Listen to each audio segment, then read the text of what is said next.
Thanks for coming back. As you probably have noticed, I have a few technical glitches I'm trying to solve. I hopefully can get it done today. Just one moment.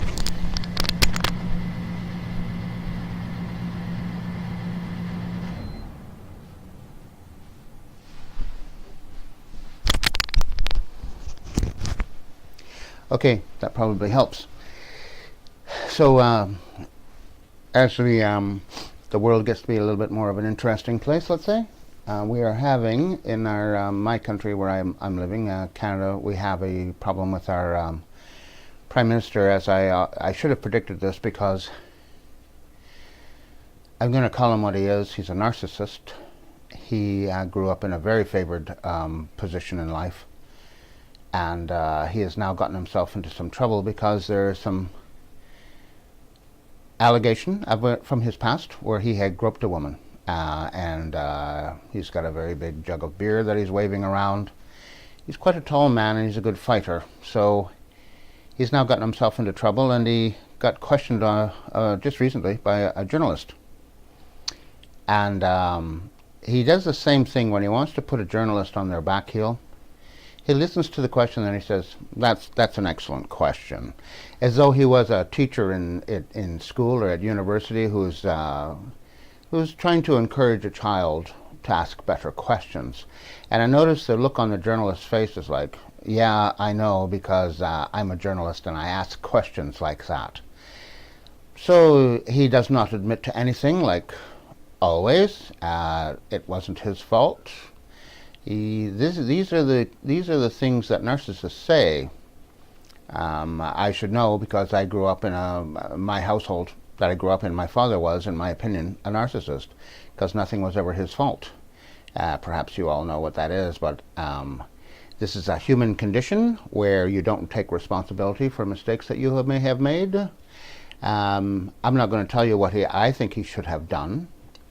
There's always how do you defend yourself to allegations, in fact? Which, in Canada, we used to have this thing where you were innocent until proven guilty. Now it is reversed. You're guilty till proven innocent. If you've been arrested by the police, you are guilty. Now I'm going to give you an example, a very good example, because this is, it's close to home, and I know a lot about it. I have a friend who's a lawyer, and I have another friend who's a retired BC Supreme Court judge. That means British Columbia. In Canada. So the Vancouver Police Department, which has a lot of members, most of whom are rugby boys, and the women are hockey girls, and some of the women play rugby too, of course. They're rough boys, you know, a little bit like Prince Harry, who's a rugby boy too. He had my opinion, that was a rugby wedding. That wasn't a normal wedding, that was a rugby wedding. So what I'm just checking on my technical problem here, hoping to get it solved. And anyway, let's just this narcissism activity. It happens to people, and it's not that I understand it, because I don't, honestly. Who could believe in themselves that much that they don't make mistakes, and you know, nothing ever went wrong in their life, and it's not their fault. Nothing is ever their fault. Well, things are your fault. Things are my fault too. I'm going to give you an example, not an example, I'm going to give you a for instance. There is always someone whispering in your ear. He's called the predator. Now, in southwestern United States tradition, I've forgotten the name of the shamans. They've got a tribal name. They describe it as the topic of all topics because it is the predator, and the predator hunts us. This is the darkness, of course. It is a spiritual realm that has come here. As the shamans say, this predator, he brought more. He didn't come alone. He brought many with him, and they came from a very long ways away. But when they discovered that human beings were living here, it was like free lunch. Now, these beings operate outside of our three-dimensional world, as we all know. I have been attacked a few times by what I would call demonic entities, and I believe I have seen Satan once, and he shouted in my face. And I can tell you this, he is extremely loud. we call him Satan. The shamans call him the predator. They're constantly trying to whisper in your ear and make you like them. Whether you believe me or not, there really is a creator that made everything. Us, everything, made it all. And the creator has condemned them. And they have. You can look this up yourself if you want to go on the internet. There's a man named Corey Goody. It's a very interesting background. If it's even remotely accurate, it's incredible. So anyway, Corey Goody pointed out that this predator and the ones like him, and they can appear as anything. They can appear as angels. They can appear, as my video camera. I've seen, by the way, and been attacked by what's called the toothless hag. She is truly a toothless hag. She's extremely strong. She has no eyes. She has blood stains on her cheeks. She has no eyes. She has long stringy hair. She dresses in black. She has very shiny shoes, though, with a heel about this on. She has long fingers, and she can wrap them around your throat, and she chokes you. And she laughs about it. She does this drooling thing. I'll see if I can imitate it. She goes... She makes that sound, which is terrifying when it's right in front of your face. However, you should look for the helper. There is a helper that will come and help you, and the helper came to help me. I'm not going to give you the details of it. I'll have to ask permission first, because it's something that I myself did not do. So I prefer to let the decision be made by the one who was there. So, let's go on. We are influenced all the time by these entities, and whether or not you know it, Canada is home to the largest and most powerful jurisdiction of satanic activity. But you didn't know that. It is a grand structure, a building that has been built like no other. There is no other building like it in the world. It is modeled after, believe me or not, Solomon's Temple. Can you believe that one? It has a model of the Ark of the Covenant on the roof.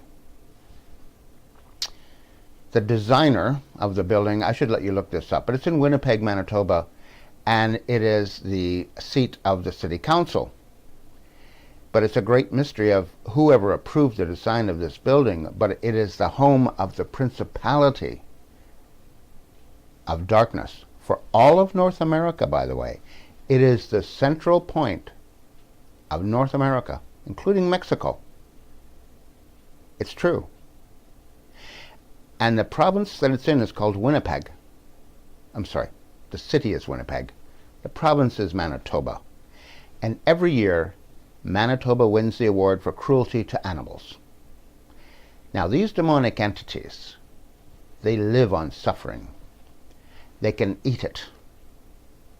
And they want you and me to become like them. As Corey Goody said, they have asked for amnesty of all the things that they've done to human beings since they got here. They want to be, they didn't say they wanted to be forgiven. They wanted to be an amnesty. But the Creator said no. And that's where it stands. I am not privy to how the Creator works, operates, thinks. However, I always try to be on the right side of it, because since we are made in that image of the Creator, then we must be on the right side until the darkness whispers in your ear and gets you to perform an act which degrades you, let's say. And you know it. You feel it at the time. You feel it at the time. You know it. You know it happened to you. You know it. And these shamans in southwestern America, when they get together, they call it the topic of all topics. And it truly is. And they are right now performing fascist. In Canada, we have fascism. Their aim is to subjugate people so that we do not have freedom of thought. They are channeling us. I have heard this description that we are more like cattle to them. And they herd us around because we're not as intelligent as them. That may very well be, but we have something that they do not have. It was taken from them. The Creator took it. And they're pretty angry about it. In fact, they got chained. They've just been recently let out. I don't know if you know this. They were recently let out. There's 70 generations are over. And you may wonder why in 100 years human beings went from the horse and buggy to being outside of this earth and traveling around in space. How did we do that in 100 years? All the time before it, say from the birth of Christ to now, 2,000 years, we did nothing. You know, we could barely make toothpaste. And now we're outside. How do we do that? How come all of a sudden people got biggie brainies? I leave it up to you to figure it out.